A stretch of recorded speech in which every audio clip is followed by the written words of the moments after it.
माझ्या महाराष्ट्रातील बांधवांनो, भगिनींनो आणि मातांनो, सर्वांना नमस्कार. जय महाराष्ट्र. घाबरून जाऊ नका, कारण अनेकांचे फोन मला आले की आज संध्याकाळी आपण फेसबुक लाईव्ह करताय, तर आज मध्यरात्रीपासून लॉकडाऊन करतायत का. प्रथम मी काय बोलतो आहे ते जरा नीट समजून घ्या. मी आपल्याला घाबरवण्यासाठी आलेलो नाही आहे, तर आजची एकूण परिस्थिती काय आहे आणि या परिस्थितीतून आपल्याला सर्वांना मार्ग कसा काढायचा आहे, मार्ग काढण्यासाठी म्हणून मी आज आपल्याशी संवाद साधतोय. सर्वांना या गोष्टीची कल्पना आहे की आता जवळपास 1 वर्ष झालं आपण एका विचित्र विषाणूबरोबर लढतो आहोत. आणि याही गोष्टीची आठवण आपल्याला असेल की हेच ते दिवस होते मार्च महिन्यामध्ये पहिला प्रथम कोविडने आपल्या महाराष्ट्रामध्ये शिरकाव केला आणि हा म्हणता एखाद्या मायावी राक्षसासारखा त्यांनी महाराष्ट्रच नव्हे तर देश व्यापून टाकला. मधल्या काळामध्ये आपण सर्वजण मिळून या व्हायरसला रोखण्यामध्ये नक्कीच यशस्वी झालो होतो, नक्कीच झालो होतो, त्याच्याबद्दल काही वादच नाही आहे. पण हे युद्ध आपण सगळ्यांनी मिळून एकत्र हातात हात घालून लढलो म्हणून ती परिस्थिती निर्माण झाली होती. साधारणतः कालच्या जानेवारी-फेब्रुवारीपर्यंत आपल्याला असं वाटत होतं की आता झालं, संपलं. ये कोरोना कोरोना क्या है, क्या चीज़ है कोरोना, कोविड क्या है.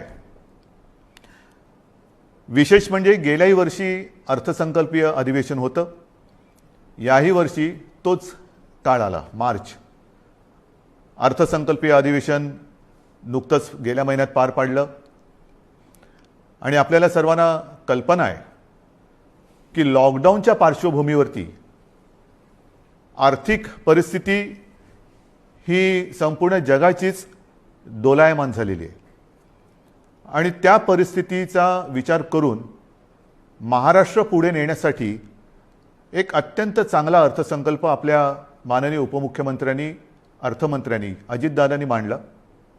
आपल्या सरकारचा तो अर्थसंकल्प महाराष्ट्र पुढे नेणारा, संकटातही महाराष्ट्र थांबला नाही, थांबणार नाही हे करून दाखवणारा तो अर्थसंकल्प आपण मांडला. आणि त्याच्यानंतर जे जे काय झालं, म्हणजे काल परवाकडे होळी, धुलीवंदन सगळं पार पडलं, पण तिथपासूनच आपल्या राज्यात शिमग्याला सुरुवात झाली. असो, त्या शिमग्याबद्दल मी काय बोलणार नाही, त्याला सुद्धा मी जेव्हा उत्तर द्यायचं तेव्हा मी जरूर देईन. तो विषय आजचा नाही आहे. आजचा विषय आहे तो कोरोनाची परिस्थिती ही नेमकी काय, आपण काय करणार आहोत. मध्ये मध्ये मी आपल्याला सातत्याने सांगत आलेलो आहे की जर ही परिस्थिती अशीच राहिली तर आपल्याला परत एकदा लॉकडाऊन करावा लागेल की काय, अशी एक शक्यता मी बोलून दाखवली होती. ही शक्यता आजही पूर्णपणे टळलेली नाही आहे.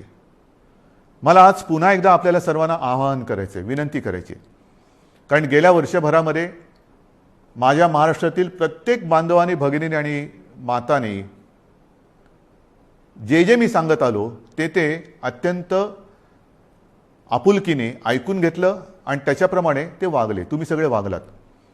यात सर्व धार्मिक नेते आले, सर्व धर्मीय आले, सर्व राजकीय पक्ष आले, त्यांचे कार्यकर्ते आले.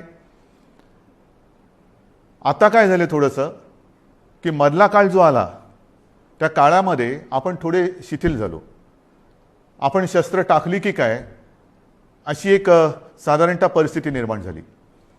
लग्न समारंभ थाटामाटात सुरू झाले, इतर पार्ट्या सुरू झाल्या, राजकीय मोर्चे, निदर्शनं, आंदोलनं, सगळं काही जणू काही कोरोना गेला अशा पद्धतीने आपण सुरू केलं. आणि तेव्हाही मी सांगत होतो की थोडा धीर धरा. पुन्हा एकदा मार्च एप्रिल एंडपर्यंत आपल्याला थोडासा एक संयम बाळगावा लागेल. दुर्दैवाने जी भीती केवळ मीच नव्हे तर ह्या विषयातले जे तज्ज्ञ आहेत त्यांनी जी व्यक्त केली होती ती खरी ठरली. मार्चच्या आधीपासूनच आपल्या राज्यामध्ये पुन्हा एकदा कोरोना मोठ्या राक्षसापेक्षा, म्हणजे गेला राक्षस होता त्याच्या डबल टिबल दुप्पट तिपटीने अकराळ विकराळ रूप धारण करून आलेलं आहे. त्याच्यामध्येच विषाणूचा नवा अवतार, म्हणजे हे पण नवल आहे. आत्तापर्यंत आपण आपले विष्णूचे अवतार ऐकले होते, ज्याचे आपण पूजन करतो. ज्या ज्या वेळेला संकट आली त्या त्या वेळेला भगवान विष्णूंनी वेगवेगळे अवतार घेतले आणि आपल्याला वाचवलं. पण हा विषाणू जो आहे तो वेगवेगळे अवतार धारण करून आपल्याला संकटात टाकतोय आणि आपली परीक्षा बघतोय. पुन्हा एकदा तीच गरज आहे. आपल्याला सर्वांना धैर्याने, सगळं धैर्य एकवटून लढण्याची गरज आहे. लॉकडाऊन करणार का हा प्रश्न अजूनही मी उत्तर देत नाही. पण साधारणतः आत्ताची परिस्थिती काय आहे ह्याची कल्पना आपल्याला देण्याची मला पुन्हा एकदा गरज वाटते. जेव्हा ही परिस्थिती निर्माण झाली, किंबहुना कोविडची साथ सुरू झाली, आपल्याला पूर्ण माहिती आहे आपल्या राज्यामध्ये फक्त 2च ह्या विषाणूंची चाचणी जिथे होऊ शकते अशा प्रयोगशाळा होत्या. एक मुंबईमध्ये कस्तुरबा आणि दुसरी पुण्याला NIVची. आज त्या 2च्या जवळपास आपण 500 पर्यंत चाचण्या करणाऱ्या संस्था किंबहुना लॅब्स तयार केलेल्या आहेत. मुंबईमध्ये सुद्धा आपण दर दिवशी साधारणतः 50,000 चाचण्या आज करतो आहोत. गेल्या काही दिवसात म्हणजे मला जी माहिती सगळी माझ्याकडे आलेली आहे त्याच्यात महाराष्ट्रामध्ये जी आपली क्षमता होती 75,000 चाचण्या दर दिवशी करण्याची, ती आपण वाढवून जवळपास 1,82,000 पर्यंत नेलेली आहे. 1,82,000, 75,000 ते 1,82,000 इथपर्यंत आज आपण रोजच्या चाचण्या करतो. येत्या काही दिवसात ही संख्या आपल्याला 2.5 लाखावर न्यायची आहे. 2.5 लाख चाचण्या दर दिवशी महाराष्ट्रामध्ये लवकरात लवकर आपण करणार आहोत.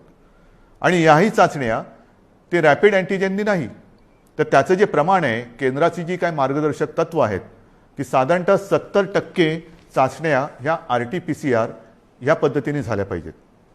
आता माझ्यापेक्षा सर्वांनाच माहिती झालेलं नेमकं RT-PCR म्हणजे काय, रॅट म्हणजे रॅपिड अँटीजेन टेस्ट म्हणजे काय. RT-PCR अचूकताही अधिक असते, अधिक चांगली असते. म्हणून आपलाही आणि केंद्राचाही आग्रह तोच आहे की जेवढ्या चाचण्या आपण करतो त्याच्यात किमान 70% चाचण्या ह्या RT-PCR असायलाच पाहिजेत. आणि त्याच पद्धतीने आपला महाराष्ट्र जेव्हा 75,000च्या आसपास चाचण्या करत होता त्याही वेळा तेव्हा त्याच टक्क्यात RT-PCR करत होता. आज जवळपास 1,82,000 करतोय, त्याच्यातही 70% RT-PCR आहेत. उद्या 2.5 लाख झाल्यानंतर, 3 लाख झाल्यानंतर सुद्धा आपण ह्या चाचण्या RT-PCRच अधिक ठेवणार आहोत. म्हणजेच काय की आपण कुठेही दर्जाची तडजोड करत नाही आहोत, अजिबात करत नाही आहोत आणि करणार नाही. एक तर पहिली गोष्ट अशी आहे की काहीही आपण लपवत नाही आणि लपवणार नाही. एक सुद्धा रुग्ण आपण लपवलेला नाही आणि लपवत नाही आहे. आणि म्हणून जी महाराष्ट्रातली जी परिस्थिती आहे ती सगळ्यांना जरी धक्कादायक वाटत असली तरी आपण सत्य काय आहे हे लोकांसमोर अगदी जसंच्या तसं ठेवतो आहोत. मग काही जण मला म्हणतात की इतर राज्यांमध्ये बघा, बिहारमध्ये निवडणुका झाल्या, बंगालमध्ये चालू आहेत, आणखीन इकडे झालं, आणखीन तिकडे झालं, मग तिकडे वाढ नाही, तुमच्याकडे का. मला त्याच्याबद्दल बोलायचं नाही आहे, अजिबात बोलायचं नाही आहे. मला माझा महाराष्ट्र प्यारा आहे, मला माझी जनता ही प्यारी आहे. त्यांची जबाबदारी ही आज माझ्यावरती असल्यामुळे ती जबाबदारी मी आधीच बोललेलो आहे की मला कोणी विलन ठरवला तरी देखील मी ती पार पाडेन, पाडणारच, ते माझं कर्तव्य आहे. म्हणून तुम्ही घाबरून जाण्यासारखं काही नाही आहे. पण जशी ही टेस्टची संख्या मी तुम्हाला सांगितली त्याचप्रमाणे आपल्याकडे कोविड येण्याच्या आधी जेवढे काही बेड संपूर्ण महाराष्ट्रामध्ये होते त्याची संख्या काही हजारामध्ये होती, म्हणजे 10,000 सुद्धा नसेल कदाचित. कारण आधी आपण कधी कल्पनाच केली नव्हती की असं काहीतरी आकस्मिक संकट येईल आणि आपली त्रेधा तिरपीट उडेल. गेला मार्च महिन्यात तुम्हाला आठवतंय बेड्स मिळत नव्हते, हॉस्पिटल्स मिळत नव्हते, उपचार मिळत नव्हते. मग सगळे हॉस्पिटल्स ओव्हरफ्लो व्हायला लागली होती, ॲम्ब्युलन्स मिळत नव्हते. ह्या सगळ्या गोष्टी लक्षात घेतल्यानंतर आपण बेड्सची संख्या वाढवायला लागलो. महाराष्ट्र हे देशातलं पहिलं कदाचित एकमेव राज्य असेल की ज्याने अगदी फील्ड हॉस्पिटल्स उभारली लष्कराच्या धर्तीवरती. जसं लष्कर काम करतं तसं आपल्या महाराष्ट्राच्या यंत्रणेने काम केलं, आजही करते. जम्बो कोविड केअर सेंटर्स उभारली आणि काही हजारात म्हणजे 8-10 ज्या काही रुग्णशय्या होत्या त्याची संख्या आपण जवळपास 3.25 लाखापर्यंत नेली, सगळ्या काही मिळून. म्हणजे त्याच्यामध्ये इतर कोविड शिवाय असलेले beds, oxygen beds, ICU beds, विलगीकरणाचे बेड्स, डायलिसिसचे बेड्स असे मिळून साधारणतः 4.25 लाखापर्यंत ही सुविधा आपण वाढवली. ही मोठी आपली एक अचिव्हमेंट होती. आणि तेव्हाही मी म्हटलं होतं की लॉकडाऊनचा उपयोग हा संसर्ग थांबवण्यासाठी आहे आणि त्याच वेळेला आपल्या आरोग्य सुविधा वाढवण्यासाठी आहे. मग आता एवढीही रुग्णशय्या वाढवल्यानंतरही मी परत तुमच्याशी का काळजीने बोलतोय, ह्याचं कारण आजचं चित्र मी तुम्हाला सांगतोय. पहिली गोष्ट अशी की साधारणतः रुग्ण वाढ ही किती होते, किती झपाट्याने होते, त्याची थोडीशी मी तुम्हाला कल्पना देतो. आपल्याला माहिती आहे की जानेवारीच्या शेवटाला आणि फेब्रुवारीच्या सुरुवातीला फक्त मुंबईपुरतं बोलायचं झालं तर मुंबईमध्ये 300-350 रुग्ण हे दर दिवशी आपल्याला सापडत होते. आज ती संख्या 8,500वरती गेलेली एका महिन्याच्या कालावधीत. ही फक्त मुंबईची परिस्थिती आहे. महाराष्ट्राची परिस्थिती बघितली तर 17 सप्टेंबर 2020 म्हणजे तेव्हा जरा सगळं जास्त होतं, तेव्हा 3 लाख सक्रिय रुग्ण होते. 1 एप्रिलला आणखीन त्याच्यामध्ये भर पडलेली आहे. 17 सप्टेंबरला साधारणतः 31,000 मृत्यू झाले होते, 31,351. आता 54,900च्या आसपास झालेले आहेत. त्यावेळेला एका दिवशी आढळलेले रुग्ण हे 24,619 होते 17 सप्टेंबरला. आता 1 एप्रिलला एका दिवशी साधारणतः 43,183 रुग्ण आढळलेले आहेत. आज 2 तारीख. आज कदाचित 45,000चा आकडा आपण गाठू किंवा पार करू.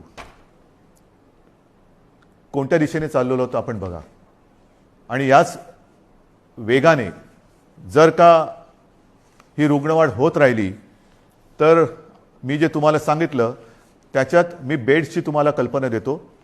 साधारणतः विलगीकरणच्या ज्या बेड्स आहेत त्या 2,20,000 आहेत महाराष्ट्रामध्ये.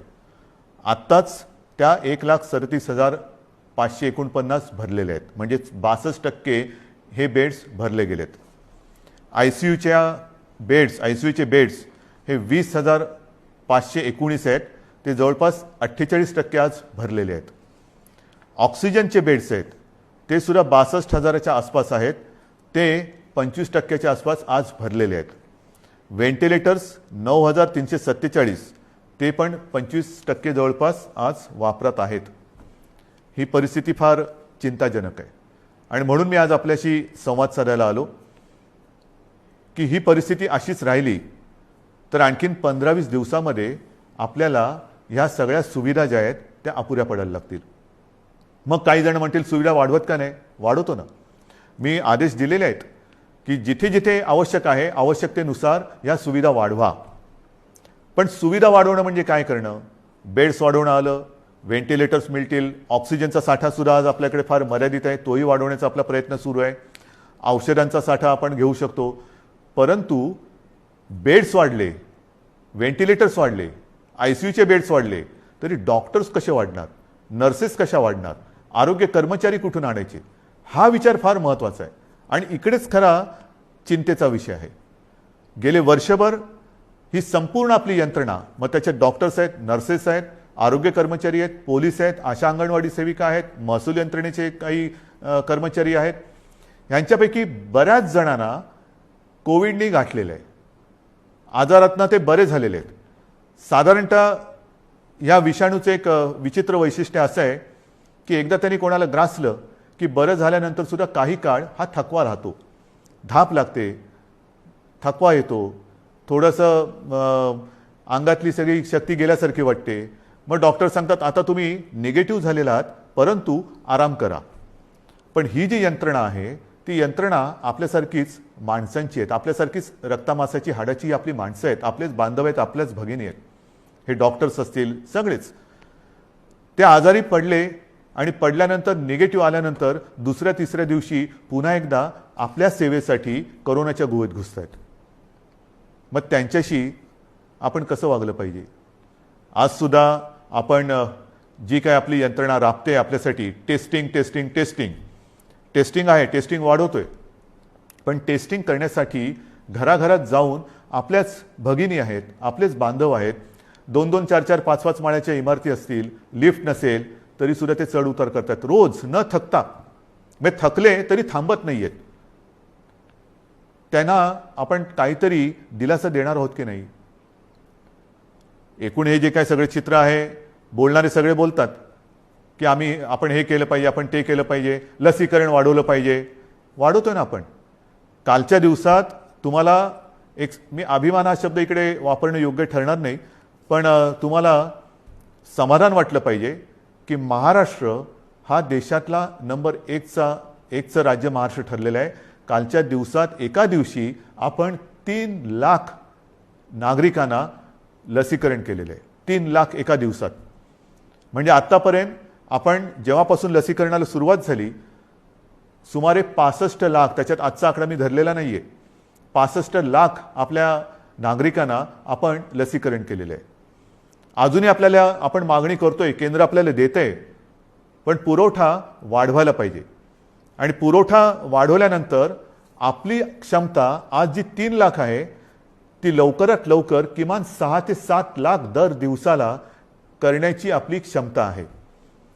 पण तेवढ्या लसचा पुरवठा झाला पाहिजे. ती मागणी आपण करतोय. होईल, मागणी मान्य होईल, मी काय त्याच्यावर टीका नाही करत आहे, कारण सगळ्याच राज्यांना द्यायचं आहे. तर ही आपली क्षमता आहे. परंतु होतंय असं की लस घेतल्यानंतर, आता मी सुद्धा 1 डोस घेतलेला आहे लसचा. आपल्याशी बोलताना आजूबाजूला कोण नाही म्हणूनच मी मास्क काढून आपल्याशी बोलतोय. पण लस घेतल्यानंतर सुद्धा काही जण कोरोनाने बाधित होत आहेत. का होत आहेत? कारण लस घेतली आता सगळं झालं असं नाहीये. लस घेतल्यानंतर सुद्धा मास्क हा घालणं अनिवार्य आहे. मी मधल्या काळामध्ये माननीय पंतप्रधानांनी जी एक व्हिडिओ कॉन्फरन्स घेतली त्याच्यात हा मुद्दा मी काढला होता. आणि मी बोलताना असं बोललो होतो की आमच्या इथे लसचे 2 डोस घेतल्यानंतर सुद्धा आणि तो मधला कालावधी झाल्यानंतर सुद्धा काही लोकांना संसर्ग झालेला आहे. तेव्हा स्वतः माननीय पंतप्रधानांनी सांगितलं की एक गोष्ट लक्षात घ्या की लस घेतली म्हणजे कोविड होणार नाही अशातला भाग नाही आहे. कोविड होईल, पण त्याची घातकता कमी होईल. म्हणजेच काय की साधारणतः धुवाधार पावसामध्ये एक छत्री असावी तशी एक ही छत्री आहे, जरूर आहे. पण आत्ता नुसता पाऊस नाही आहे, वादळ आहे. आणि या वादळामध्ये लस घेणे ही एक साधारणतः आपल्याकडे छत्री आहे, त्यातल्या त्यात कमीत कमी भिजावं म्हणून. आणि लस घेणं, टेस्ट वाढवणं, रोजच्या चाचण्या वाढवणं हा उपाय अजूनही तरी मी मानायला तयार नाही. जेवढ्या आपण चाचण्या वाढवतो आहोत तेवढी रुग्णसंख्या आपल्याला कळते, उपचारासाठी आपण त्याने घेतोय. परंतु रुग्णवाढ थांबवण्यासाठी अजून कोणी उपाय सांगत नाहीये. काय उपाय? उपाय नाहीये. पण लसीकरण करा, लसीकरण करतो आहोत. आज मी पुन्हा एकदा सांगतो, संपूर्ण देशात आपलं राज्य हे लस देणारं नंबर 1चं राज्य आहे. आजच्या दिवशी आपण 3 लाख नागरिकांना दर दिवशी लस देतोय. काल परवापासून 3 लाख हा आकडा गाठलेला आहे. परत एकदा सांगतो, लसीचा पुरवठा आपल्याला ज्या क्षणी वाढेल तेव्हा ही क्षमता आपण दुपटी तिपटीने वाढवू शकू एवढी आपली नाही म्हटलं तरी ताकद आहे, नक्कीच आहे. म्हणजेच काय की एका बाजूला आपली ही यंत्रणा ट्रॅकिंग, ट्रेसिंग, टेस्टिंग ह्याच्यासाठी बिझी आहे, दुसरीकडे उपचारांसाठी बिझी आहे, तिसरीकडे हीच यंत्रणा लसीकरणासाठी सुद्धा व्यस्त आहे. हे सगळं एकत्रित आल्यानंतर त्यांची काय स्थिती होत असेल ह्याचा थोडा आपण विचार केला पाहिजे. आणि म्हणून मला असं वाटतं की लॉकडाऊन करायचं का? इतर देशांनी काय केलेलं आहे? इतर देशाचा जर का आपण अंदाज घेतला तर अमेरिकेने सुद्धा 7 कलमी कार्यक्रम जाहीर केले आहे. त्याच्यामध्ये सुद्धा त्यांनी असं म्हटलेलं आहे की राजकारण नको, जीव महत्त्वाचा आहे, असं राष्ट्राध्यक्षांनी आवाहन केलं आहे. मला असं वाटतं आपल्याकडे सुद्धा सर्व पक्षीयांनी त्यांनी केलेलं आवाहन नाही, पण निदान मी केलेली विनंती मानायला काय हरकत नाही आहे. जीवाशी खेळ नको, कृपा करून याच्यात राजकारण आणू नका. ब्राझीलमध्ये तर फारच पंचायत झालेली आहे, कारण तिकडे मार्चच्या एका महिन्यात जवळपास 60,000 मृत्यू झालेले आहेत. मृत्यूदर दुपटीने वाढला आहे. बेरोजगारीची म्हणजे मृत्यू पण होत आहेत आणि बेरोजगारीची पण समस्या वाढते. फार विचित्र परिस्थिती ब्राझीलमध्ये. रशियामध्ये पण लस आलेली आहे, त्याच्यामध्ये ते थोडं लस आणि त्या लसीकरणामध्ये ते पुढे आहेत. फ्रान्समध्ये परिस्थिती नाजूक आहे. तिथेही जी माहिती मिळते तिकडे तिसऱ्यांदा राष्ट्रीय लॉकडाऊन करण्यात आलेला आहे आणि ह्या लॉकडाऊनच्या मध्ये केवळ जीवनावश्यक वस्तूंची दुकाने उघडण्यास परवानगी दिलेली आहे. कार्यालयातील लोकांना फक्त घरून काम करावे लागेल. पुढील 3 आठवड्यांसाठी शाळा पूर्णपणे बंद ठेवण्यात येतील. या 4 आठवड्यात कोणत्याही प्रकारची जाहीर सभा होणार नाही. त्यांच्यावर पूर्ण बंदी असेल. कोणी आवश्यक कारणाशिवाय आपले घर सोडणार नाही. हे मी तुम्हाला नाही सांगितलं, हे फ्रान्समधलं वातावरण तुम्हाला सांगतो. नाही तर तुम्हाला वाटेल मी आत्ताच काहीतरी लॉकडाऊन जाहीर केले काय. हंगेरीमध्ये पण वर्क फ्रॉम होम बंधनकारक आहे. डेन्मार्कमध्ये तसंच आहे. ग्रीसमध्ये हळूहळू निर्बंध हटवायला सुरुवात झालेली आहे. बेल्जियमने परत एकदा महिन्याभराचा कडक लॉकडाऊन लावला आहे. पोर्तुगाल सरकारने शहरांमधील नागरिकांची ये जा थांबवली आहे. आयर्लंडमध्ये तर डिसेंबरपासून कडक लॉकडाऊन आहे. फिलिपिन्समध्ये मनिला व आसपास परत एक आठवड्याचा कडक लॉकडाऊन लावला आहे. केनियामध्ये सुद्धा देशभर कडक निर्बंध लावलेले आहेत. यूकेमध्ये सुद्धा आता हळूवार त्यांनी 2-2.5 महिन्याचा लॉकडाऊन केल्यानंतर हळूवार निर्बंध शिथिल करतायत. जसं आपण हळूवार शिथिल केले तसंच यूके तिकडे तर 2.5-3 महिन्याचा अत्यंत कडक लॉकडाऊन होता आणि आता हळूवार ते निर्बंध शिथिल करतायत. इटलीमध्ये सुद्धा तशीच आहे. जर्मनीमध्ये सुद्धा तीच परिस्थिती आहे. पोलंडमध्ये तीच आहे. हे सगळं लक्षात घेतल्यानंतर मला माहिती आहे की लॉकडाऊन हा खूप घातक आहे. परंतु जी कात्रीत मी मागाशी म्हटलं की एका कात्रीत आपण सापडले. एका बाजूला अर्थचक्र आहे. अर्थचक्र चालवायचं तर अनर्थ ओढवतोय. अनर्थ थांबवायचा तर अर्थचक्र बंद पडतंय. करायचं काय मग. आणि मधल्या काळामध्ये जी काही मतं हे तज्ज्ञ ह्या क्षेत्रातले आहेत नाही आहेत, मी त्यांची नावं नाही घेत, पण त्यांनी त्यांची मतं मांडलेली आहेत.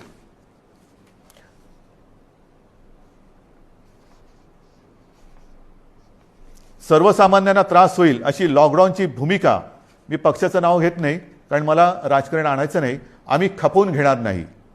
तुम्हाला आलेला झटका म्हणजे नियम नको.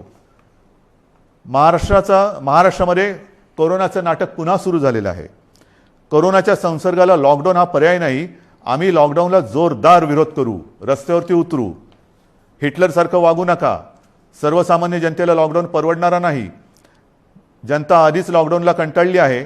त्यामुळे राज्यात लॉकडाऊन लावणे हा पर्याय नव्हे. लॉकडाऊन हा अंतिम पर्याय होऊ शकत नाही. लॉकडाऊन लावायचं असेल तर आधी रोजगाराचे पैसे 5,000 रुपये का काय ते थेट खात्यात जमा करा. एका उद्योगपतीने सांगितले की लॉकडाऊन लावण्याच्या ऐवजी आरोग्य सुविधा वाढवा. आता आरोग्य सुविधा मी तुम्हाला सांगितली काय परिस्थिती आहे. गेल्या वर्षभरात आपण एवढी आरोग्य सुविधा वाढवली, अजूनही वाढवतो आहे.